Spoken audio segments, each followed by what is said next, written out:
All right, welcome, folks. I'm going to combine a eBay finds video with another vintage TV video. So, if you didn't watch the first vintage TV video, it was some Buck Rogers in the 25th century cards from the late 70s, early 80s. And this one's going to be very appropriate to a current box release, even though they don't really have anything to do with each other, but I will explain after we go through some eBay finds. So first up, we have Mr. Hank Conger, catcher for the Los Angeles Angels. That's a TriStar Elegance. I also have 4 of these Justifiables.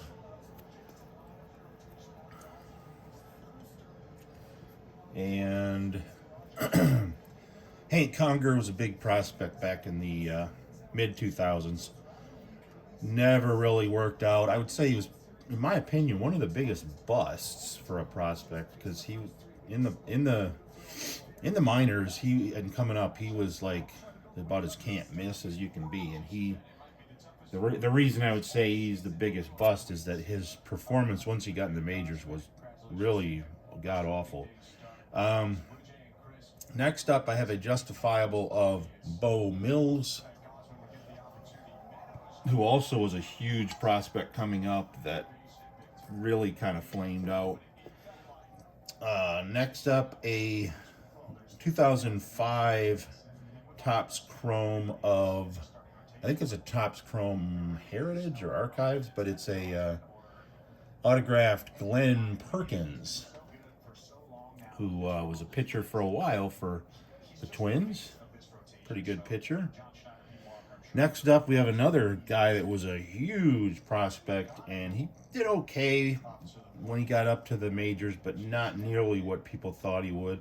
And this one's numbered 30 of 200 for a Razor, Justin Smoke. I don't think I've had any Razor branded cards, but they had a presence in the early 2000s.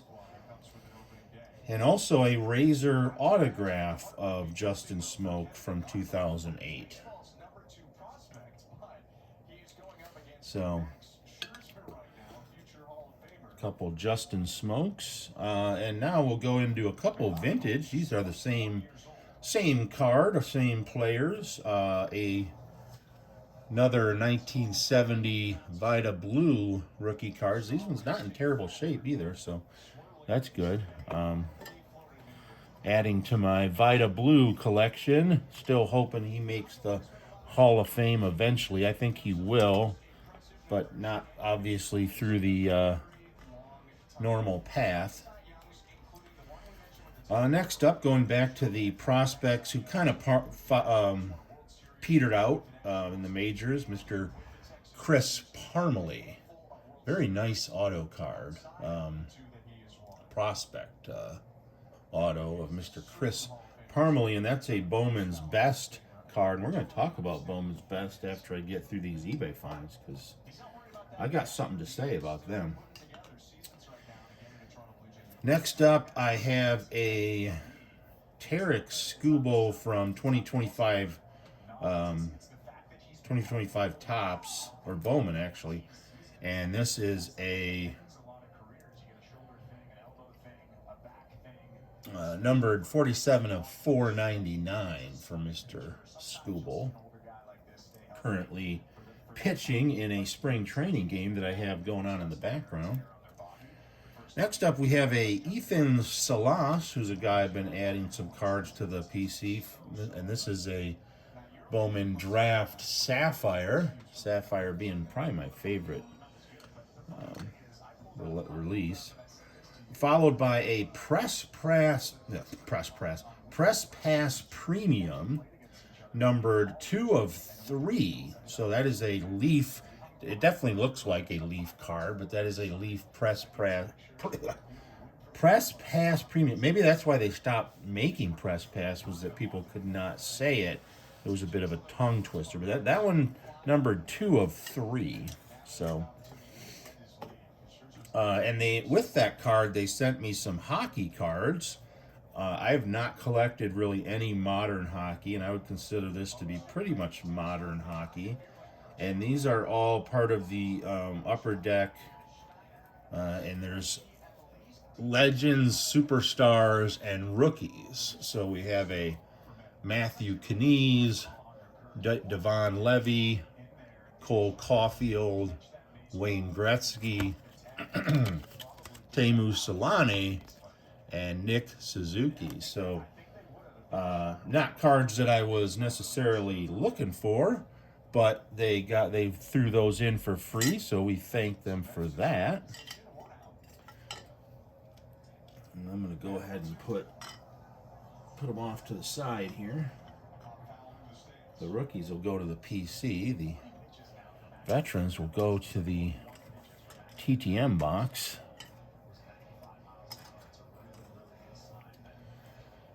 Them over there. Next up, we have some Jesus Montero. This is a... Whoops, I got two of them stuck together. Both Topps Chrome Jesus Monteros from 2012. One of them is a refractor. I think it's this one. It's kind of hard on this one. But two Topps Chrome 2012 rookie cards of Mr. Jesus Montero. Also a Justifiable Just Rookies. There's actually two of the same card. Autograph of Jesus Montero. A lot of people probably know Jesus Montero because he was a Yankees prospect for his early career. So anytime you're a Yankees or Dodgers prospect, people seem to know who you are. And here is another one. This numbered 30 of 50. From the Just Limited collection. Whoops. I didn't take them out of their sleeves and their envelopes, so they don't want to cooperate with the stands.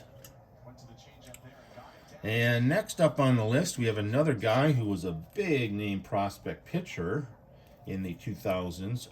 Didn't have a great career, but he didn't have a bad career either, I guess. And that is a Matt Moore of the Tampa Bay Devil Rays. This is a All-Star Futures Bowman card from a USA appearance. We have a Panini. This one is a Panini Black Friday. Numbered, I want to say... They said it was numbered 35 of 99. It's numbered of 599. So a little bit off on their advertising there, but I didn't really care that much. I got it at a very low price. And this is a Topps 2012, and it is a parallel rookie card of Matt Moore, and it's numbered 63 of 100. So we have a like a black border refractor of Matt Moore. And finally, last but not least, we have a In the Game card. This one is an insert from the 2010-2011 In the Game Heroes and Prospects. It is a Matt Moore autograph. Kind of a decent looking card there.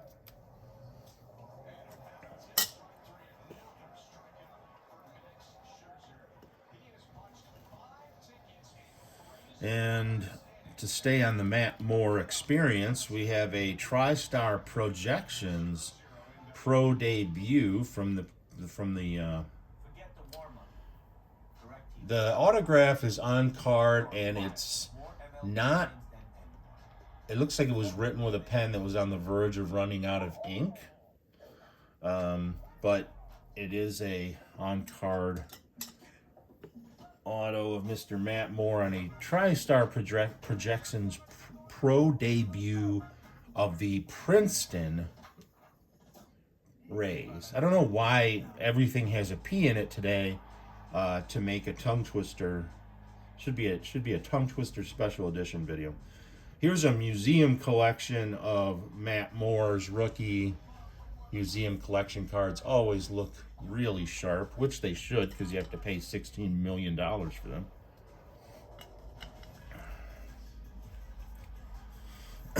And next up we have, may he rest in peace, one of my favorite historic pitchers, Mr. Mickey Lolich, to add to my Mickey Lolich collection.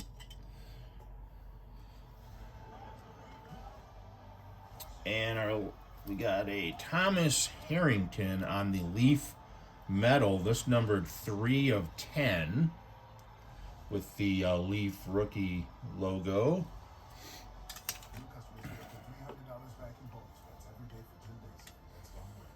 And last but not least, I have a Roberto Clemente, and this one, it's a World Series card for the 1971 World Series. So I think it's a 72 card. The couple of the corners are a little bit dinged. The other two corners look pretty sharp. But I really would like to get, as part of my collection, a Roberto Clemente rookie card, which I believe is from the 71 top set. But it is well outside my price range. I also would like to get a Stan Musial rookie card from 48, but that is also well outside my price range. Even a Stan Musial card that you can barely tell is a baseball card because it's so damaged sells for $300 to $500. And Roberto Clemente, it's the same thing. If you want to get one that's graded 10, that's in really good condition, you're looking at maybe $4,000 or $5,000.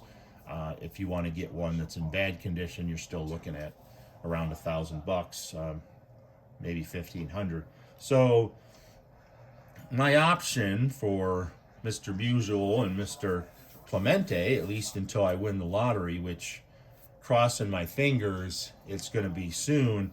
I'm going to go ahead and collect from the year following their rookie year, and sort of work my way back to their rookie card, which is, I think, a decent strategy. If there's somebody you want, a historic player, can't afford their rookie card, can't afford their second year card, can't afford, etc., find a year where you can afford and just sort of work your way backwards. So I don't remember what Roberto Clemente's rookie year is, but his first affordable cards are going to be in the 1972 era.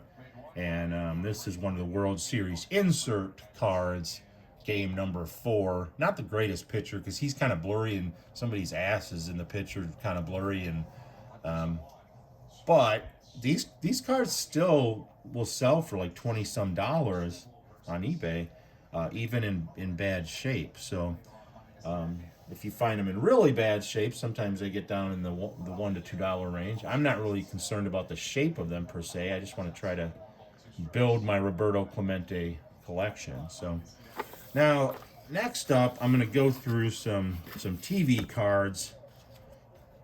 But before I do, they threw in some, if I can get them out of the box.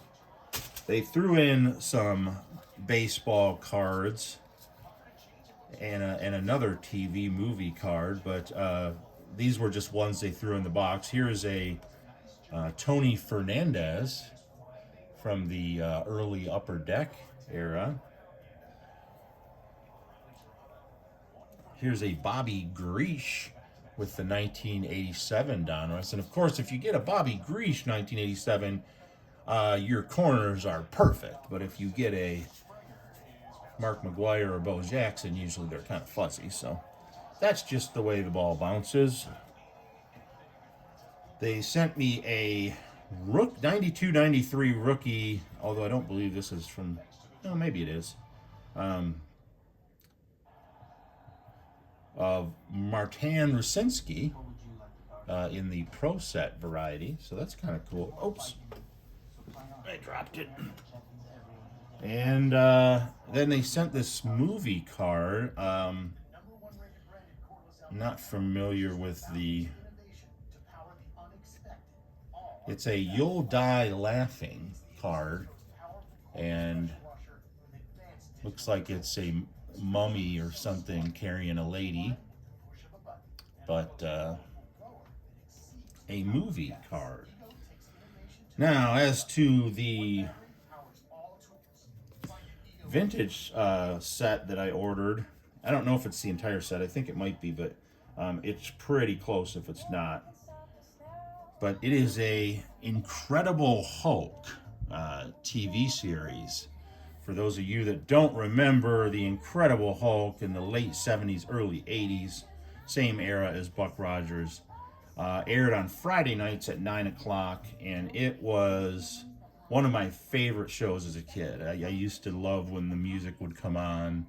Even when it went into syndication, I was able to see it a lot more often, because Friday nights at 9 o'clock, I think, was getting too close to my bedtime. But usually I could stay up late on Fridays because there's no school the next day, so I could watch The Incredible Hulk. And it was really a great show. And this was from the episode where he meets David Banner. It's one of the only episodes, if not the only episode, where both Lou Ferrigno and Bill Bixby were in the same scene. This was sort of like him dreaming, and he meets. They sort of meet each other in his dream, and then here's, I guess, them trying to drop a net on him, and of course he is like, "Oh, don't drop a net on me." So that's. Oh, I got two of those, I guess. So it is a recurring dream, and then of course, because he's so worked up in his dream, he starts turning into the Incredible Hulk.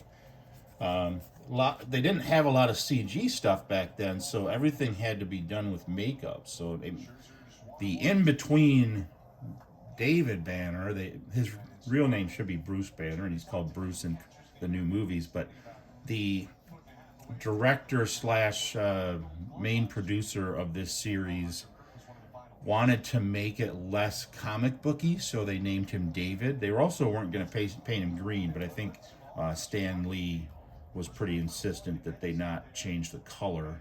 I think they were going to make him red. So here's Lou Ferrigno running through a city. There was an episode where he was like running through the city of New York, and that wasn't one of my favorite episodes, but there's Lou Ferrigno and his prosthesis, his paint, his wig. The whole process of turning him into the Hulk took over an hour of makeup application for multiple people. And they had to keep redoing it because it would wipe off and stuff. So here's him breaking a rock or something, and of course, usually he at the end he would start to be like, "Oh, I'm tired. I'm going to turn back into David Banner." The scenes where he would turn into the Hulk, they would always show just pieces of clothing ripping. They like a boot ripping and shirts and pants, and they didn't have the CG where they could show like the whole metamorphosis. And that's a cool one right there. These white contacts were terrifying as a kid. If I ran into Bill Bixby who had white contacts in, I would have started crying and run away. This one is a bad picture. It's very blurry, but one of the early scenes where David Banner's got in a car accident with his wife, and his wife died in a car accident. And if you don't know the show, which some of you younger folks don't, he was trying to tap into sort of that inner rage where, like, oh, she lifted a car off her kid to save him, because he wasn't able to lift the car off his wife, and he wanted to sort of tap into that. He was always like, oh, why wasn't I able to lift the car off my wife? I loved my wife. She was dying. I should have been able to tap into that. And he ended up experimenting on himself, which isn't usually a good idea. And there's him turning into the Hulk again. And usually when they would turn back from Lou Ferrigno to David Banner, they would like blur out the face and kind of do a and then he would turn back into David Banner. Here's kind of the show opening where they show David Banner, Lou Ferrigno as the Hulk, and then kind of that split image. So why is the Hulk related to current releases today? Not in the way of the movie, but I had to send a email to Topps, and it was not a pleasant email. It was an unpleasant email. It was professional, but it wasn't.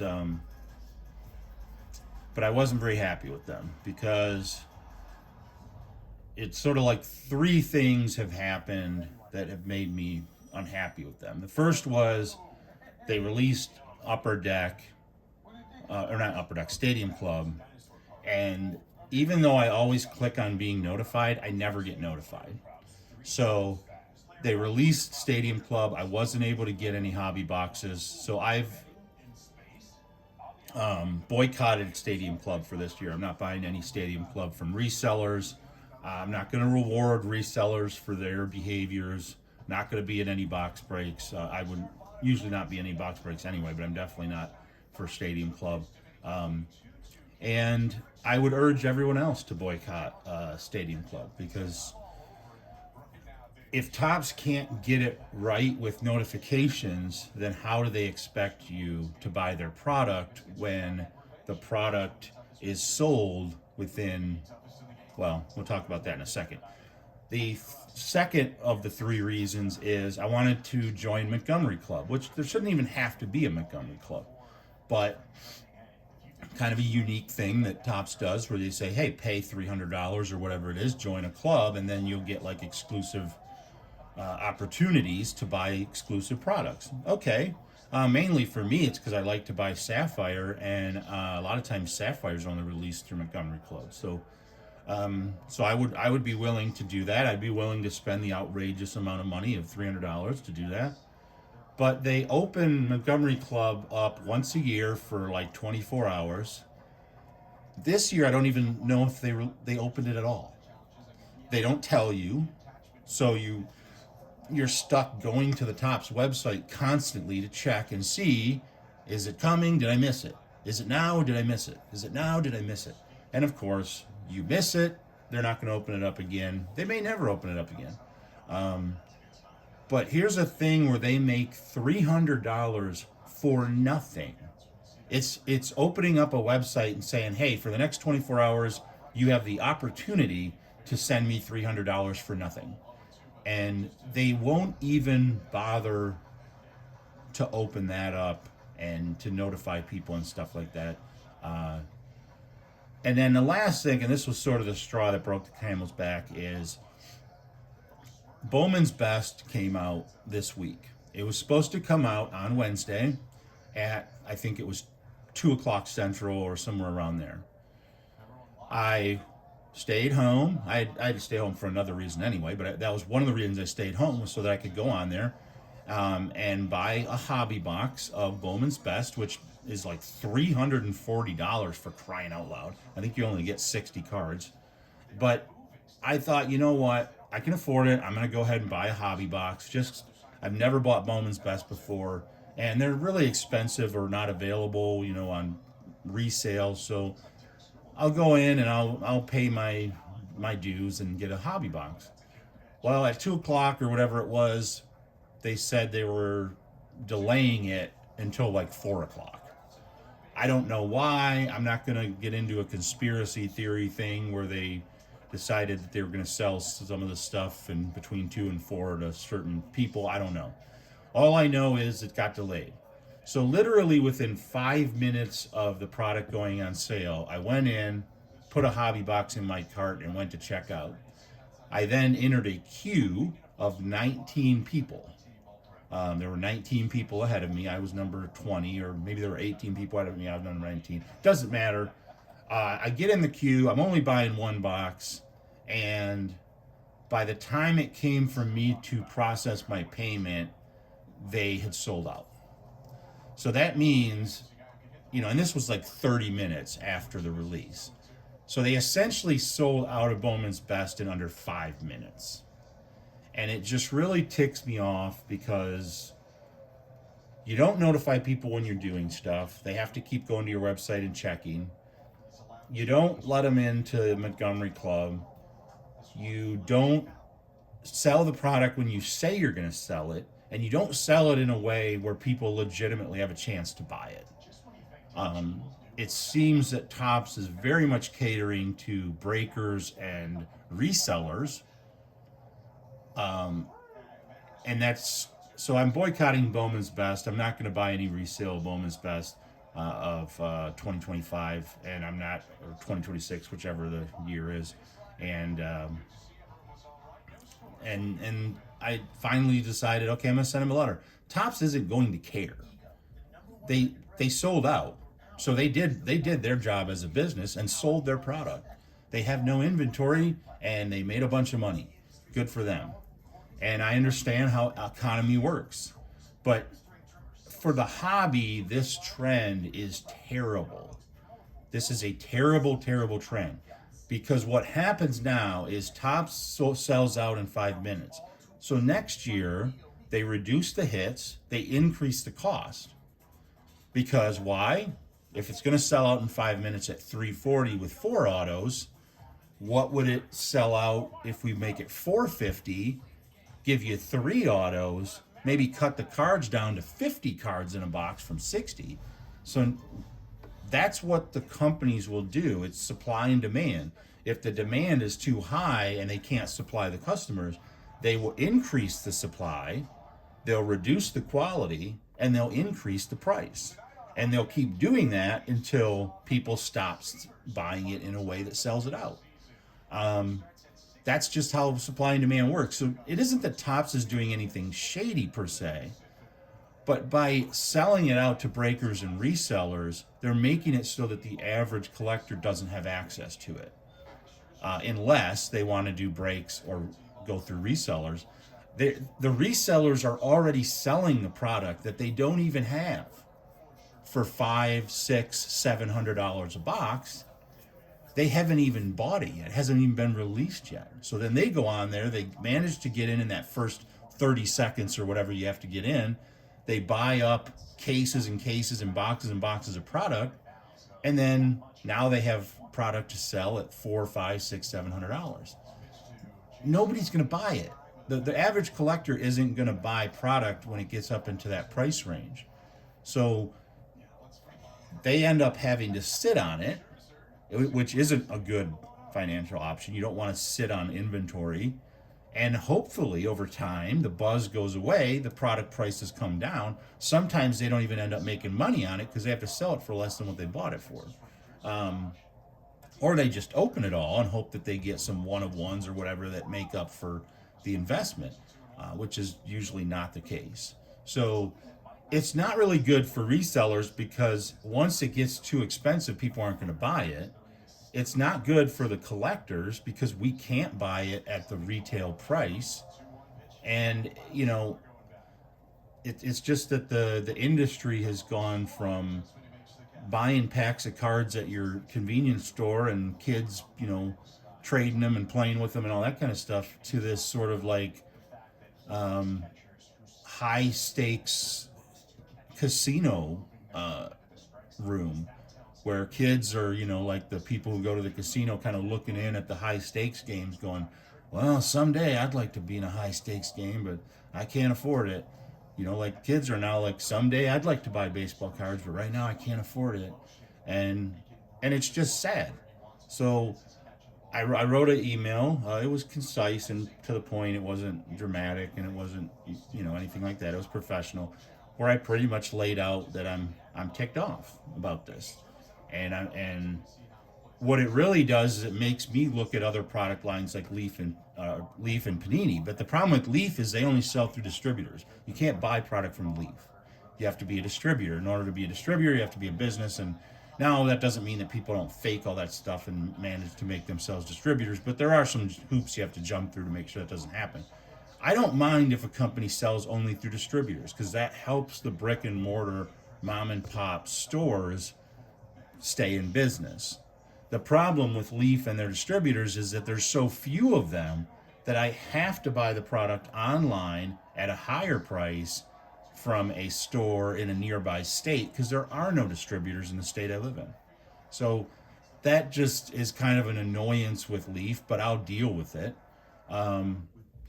And then it really just drives, I think, everybody to Panini, and Panini's going to be the one that makes out in this deal, even though their product isn't licensed and all that.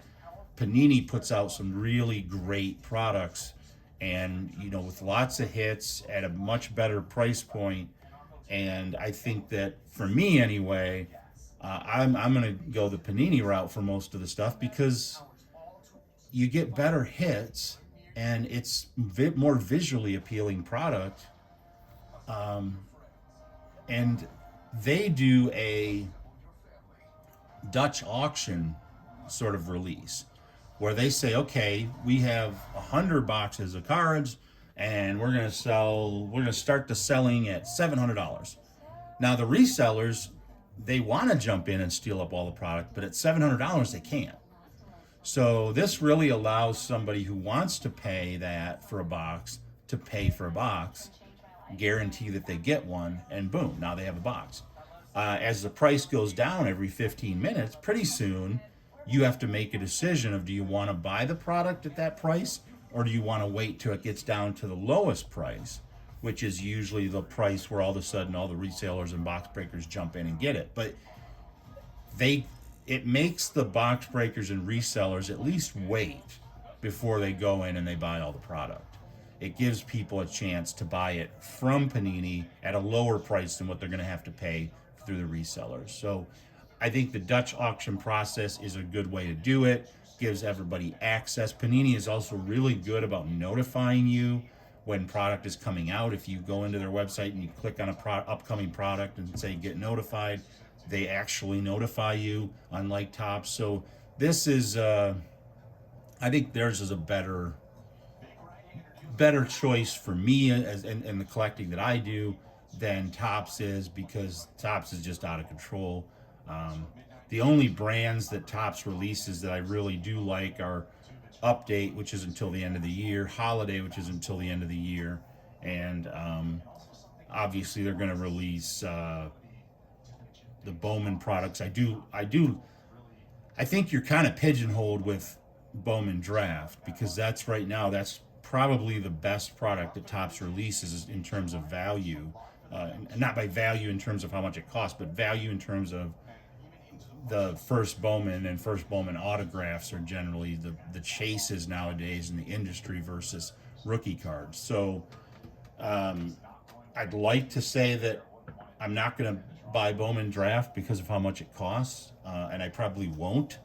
I didn't this year. I only bought mega boxes because the jumbos and hobbies for Bowman Draft were about the cost of a car. So we'll see in terms of Bowman Draft. We'll see in terms of Bowman Chrome. We'll see in terms of Topps Chrome, Topps Series 2. But generally speaking, if Topps can't fix this, if they're really just going to cater to resellers and breakers, then I think I'm done with them. I like a lot of the Panini products better anyway. Stars and Stripes, Elite Extra Edition, the regular Donruss, which is probably right now. If somebody asked me, put a gun to my head right now, what's the release you can't wait to get? It's actually 2026 Donruss. 2025 Donruss was excellent. 2022 Donruss was excellent, and I anticipate, and based on sort of the early looks, 2026 Donruss is going to be just as awesome. So I would rather put a lot of money into 2026 Donruss than put a lot of money into very overpriced Topps and Bowman, where maybe I get a hit, maybe I don't. I already put a bunch of money into Panini Prospect Edition, but to be fair, I put a lot of money into Topps Series 1 too. So both of those releases I put a decent amount of money in. But as far as the remainder of the year, the big things that I'm probably going to steer my money towards are going to be Panini Stars and Stripes, Elite Extra Edition, Don Russ, Prism, and maybe Chronicles. We'll see. The Prism Draft. All those products I've had a lot of luck with, and a lot better luck than I've had with the Topps products. I'm just hesitant because I have gotten some really great hits in Topps Chrome Update and Topps Update and stuff like that. So I hate to get rid of Topps altogether. I do like their holiday release around Christmas time. I do like the update as far as it's usually loaded with all the players you're looking for. And Bowman Draft still is sort of the best product overall. The Chrome cards look good. The Sapphire cards are awesome if you can actually buy them at a decent price. So there are still some Topps products that I'm interested in getting. I'm not going to get any of the Celebration because that just looks stupid. They essentially took Big League, which was pretty much stupid, and they said, well, how can we make it more stupid? And they made Celebration. That's just gimmicky nonsense, so I'm not going to get in on that. I believe the next two releases are going to be, don't quote me on this, but I believe the end of this month, Topps Tribute is coming out. I'm assuming that price point will be way too high. And I think Panini Stars and Stripes is going to be the next one for the Panini side. Leaf, I want to say either Vivid or Baseball Nation should be released pretty soon too. So anyway, that's why it ties into the Incredible Hulk, because my inner rage over the baseball card industry. This is him like reaching down to a kid, and of course the kid's terrified. Here's him breaking down a tree. And then here's him rescuing a kid and trying to make a bridge out of a tree. This is him where he got shot, and he's like, "Ow, you shot me." And him being all furious. And nice picture there of him running. Bill Bixby's no longer alive. I don't know about Lou Ferrigno. He was, I know that he had a starring role or a co-starring role in King of Queens back in the 90s. I don't know if he's still alive or not. You can put that in the comments if you know. Here's the Monster Strikes. The guy who played the reporter, Jack, I can't remember his last name, but he passed away a while back. Here's the Incredible Hulk being all monstrous. Crazy wig. Him in the woods.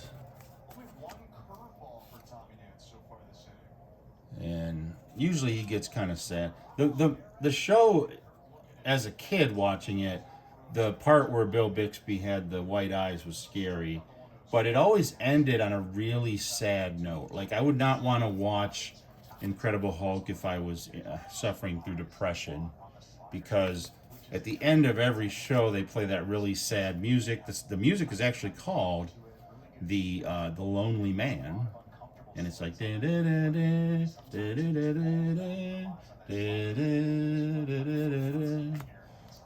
yeah, see, that's scary. That's just, as a kid, that was just terrifying. And here's some kind of a chamber that almost looks like Jack Palance, but it's not. It's Bill Bixby. Here you can kind of see the makeup. The makeup is a grease-based makeup. So there's times where, depending on the light, it looks very greasy. And they're trying to make this chamber so that they could contain him when he turned into the Hulk. And of course, he just busted through it like it was aluminum foil. And he got loose. And I think this was the episode where they believed that he killed David Banner, and then David Banner had a funeral, and that reporter kept chasing down the Incredible Hulk. This is a sort of the in-between Banner and Hulk before they made him up. Here's that where he's turning back into himself. There's Luke Ferrigno without the makeup, but with the prosthesis. And one of their, I believe it was episode 1 of season 2, was Married, which is one of their more acclaimed episodes. This is how I feel when I didn't get to buy Bowman Best. Here's what it made me want to do to all my Topps cards.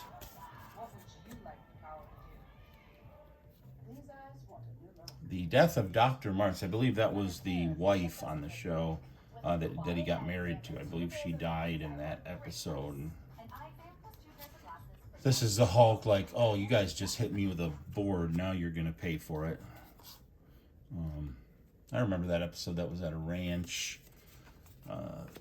The Hulk was kind of like a lot of the 80s action stuff. Back then, they were really concerned about violence and about cursing and about stuff like that. So if you aired on regular TV, you had to really follow a lot of rules. And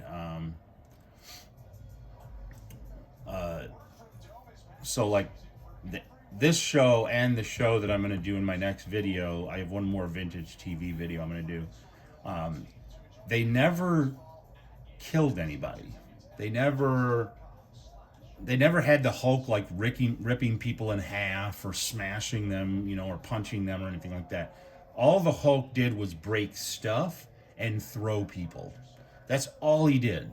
He would pick them up and they act like he was throwing them, and they'd be stunned people and they'd land on a place and break away tables and all that kind of stuff. But he never actually like choked somebody to death or punched him in the head, or he just kind of growled at him and threw him around.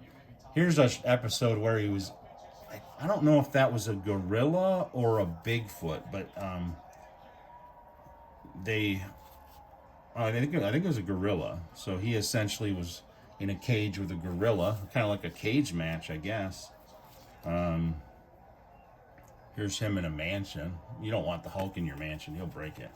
He's like a bad party guest. See, he's breaking your knickknacks. How dare you? Here's him. A lot of times, right after he turns into the Hulk, he still has like ripped shirt on him. This time, he didn't take it off. He just kept it on while he ran through New York. And more of him doing his thing, and him attached to a plane. Each one of these episodes cost somewhere between $400,000 and $900,000 to make, which was a lot of money in 1979 in the early 80s. So it was an expensive show to do. They had sort of a rule that he would turn into the Hulk at least twice, usually exactly twice per episode. The turning into the Hulk and then the Hulk breaking stuff kind of added a lot of cost to the show, so they didn't want him to turn into it more than that. They also were very focused on the David Banner character and character development, and they wanted it to be a more emotional show, not really a comic booky show, although I take a little bit of umbrage with that. But it was a really great show, not only because it was the Incredible Hulk and it was fun, but also just the emotional depth.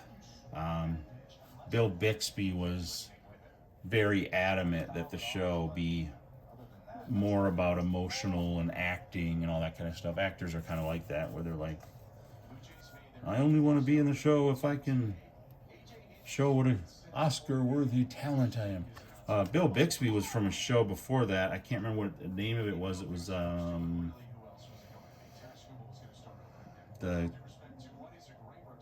the life of somebody's child or something like that.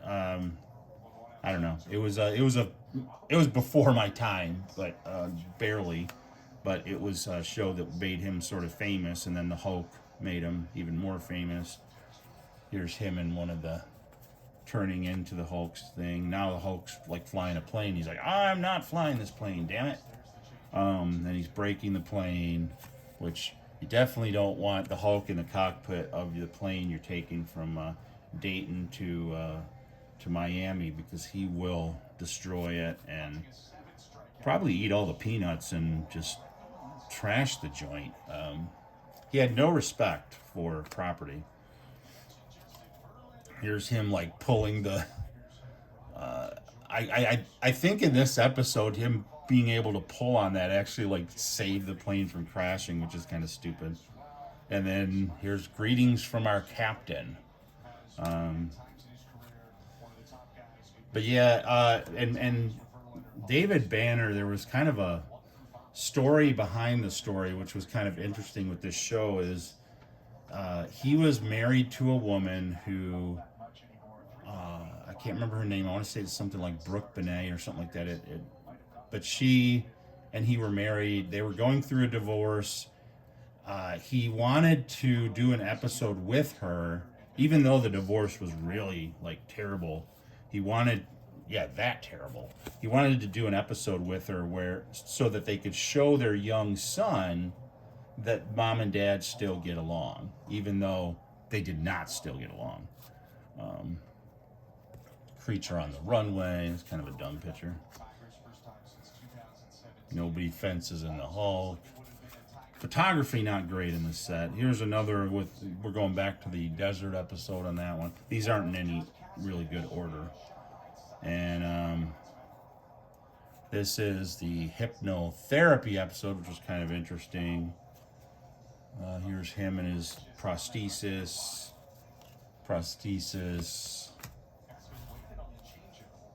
Hulk appears.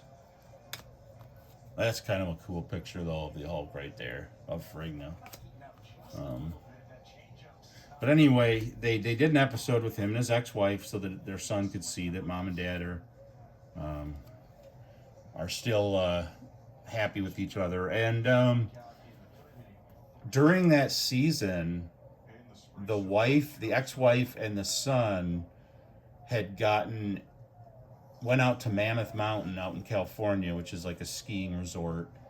And the son had a medical emergency, something with his trachea and his heart. And anyway, he died. The little boy died in real life. And so that was a terrible thing, obviously, for Bill Bixby to have to go through. But the ex-wife actually killed herself because of the son's death.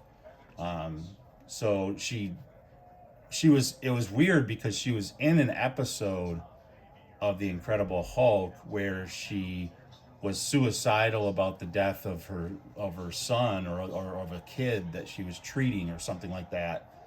And then in real life, her son died and she committed suicide. So it was kind of a weird parallel between real life and the show. But anyway, that's my 1/3 eBay finds, and which were piling up because I was just busy doing other stuff. And it's a rage episode at Topps for their poor performance. I did send them an email. They actually sent me an email right back. Excuse me. But it was one of those emails that was just like, yeah, we got your email, and we're sorry to hear that you're so upset about us being dimwads. And we're going to pass this along to somebody who's not going to give a crap. So it was really one of those kind of emails. But I do give them credit for getting back to me right away, because a lot of times I've emailed Topps and it's been like, 3 weeks later you get an email, especially if you're emailing like PSA and Beckett and those kind of places. Good luck. Panini, I don't know. I haven't really emailed them too much. I've tried to check on my redemptions. That's my biggest complaint about Panini. So we'll do a rage for Panini. Is where are my redemptions? Where are they? Do I need to send the Hulk? I have a Jesus Made auto. I think it's even a numbered auto. I'm not sure, but it's been for both that auto and the other redemption that I have. I don't know who the other one is. Oh, 2 yawns. But the other guy, like, I don't know, somebody like Daryl Notch or something like that. But I have these two redemption tickets, and they're both approaching like 300 days old. They're I think they're in the low 200s now, but I. I think the last time I checked, it was like 238 or 237 days. That's absurd. That's why I hate getting redemptions, especially in Panini, because it's pretty much like, well, you better hope you're going to stay at the same address for a year or so, because that's when you'll probably get your redemption back. But anyway, I'm still buying the eBay singles. That's probably going to end here in a little bit, because I'm going to sort of put a kibosh on that for a while I redo some of my lists. Oh, wow. A trifecta of yawns. And I'm not even doing these late at night when I usually have the yawning problem. But I will be, once my list is done and I've ordered the last of my eBay find cards for the different players on the list, I will be doing a video where essentially, kind of like getting cut from a team, a lot of the players are going to start getting weeded off in terms of the private collection, so that I can focus on players that I want to focus on. So there's going to be a lot of redoing that list, reorganizing that list, refining it. And while I'm doing that, I won't necessarily be buying any of the singles or anything. I'm just buying them right now to sort of add some stock to the collection that from the years that I spent away from collecting. And that's all it is. It's just really adding to that stock. And then going forward, I'll still probably be chasing people like Mickey Lolich and Vida Blue, but I won't be chasing a lot of these guys who kind of petered out, like the Parmeleys, the Moores, the Bo Mills, the Justin Smokes, that kind of stuff. So anyway, that's the plan. I do still have. Oh, I sounded like Elmer Fudd there. I do. I have 3 players left on the list that I still need to populate the years and releases for, and that's usually when I buy singles. Is if the release isn't available in a box, then I go ahead and try to see if the single's available to add to the collection. But I only have 3 players left on that, and once that's done, I'm going to be looking at some other sports, some football and football and hockey, and look at adding those releases. Those are going to be primarily vintage releases, but I may start buying some eBay cards for some of those folks if it's a more modern player. But I'll start adding the hockey and football, very small amounts of hockey and football, but I'll be adding them to the current immense table of baseball, and then, but that's after I do the cut for the baseball. I'll do the cut. I'll add some hockey and football, and then I think I have a little bit of other stuff to add to the. Figure out how many of these historic cards I want to buy for these different players, like the Musials and the Blues and the Clementes and all these kind of older retired players. Figure out, okay, well, how many of each year do I want to get, so I have to do that. And then I have a very special project. I'm not going to give that away, but I have a very special project that I'll be working on that will take a lot of time, and it won't involve buying of any eBay cards or boxes or anything, but it's going to be a pretty cool project. So like I said, there's going to be one more video, probably do some eBay finds of what I get this weekend, and maybe early next week. We'll see. When I save up these videos and don't do them every day, obviously they get longer. Sorry about that. We're almost approaching an hour. But they also become harder to put everything away. Everything gets sorted in different places. So it takes me like, a week to put everything away in my free time before I can have another video. Because I can't have another video now and everything's out there. So I probably shouldn't even have combined the Incredible Hulk and the eBay finds, but I just wanted to get out of the way all at once. So thanks everybody for watching. Go ahead, hit subscribe, hit like, make your comments. If you want to comment on the Incredible Hulk, you want to comment on the eBay find players that I got out there. You want to comment on Topps, Bowman, and Fanatics, and everybody loves talking about how terrible they are, so you can go ahead and do that.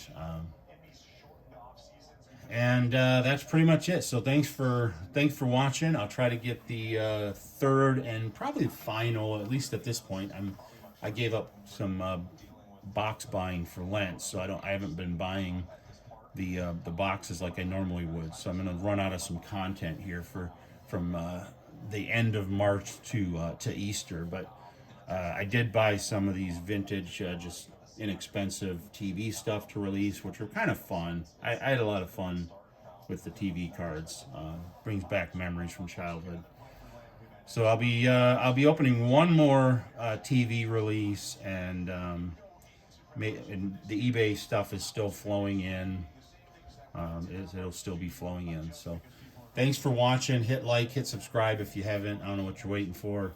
And go ahead and make comments, and I'll try to respond to them. Have a good weekend.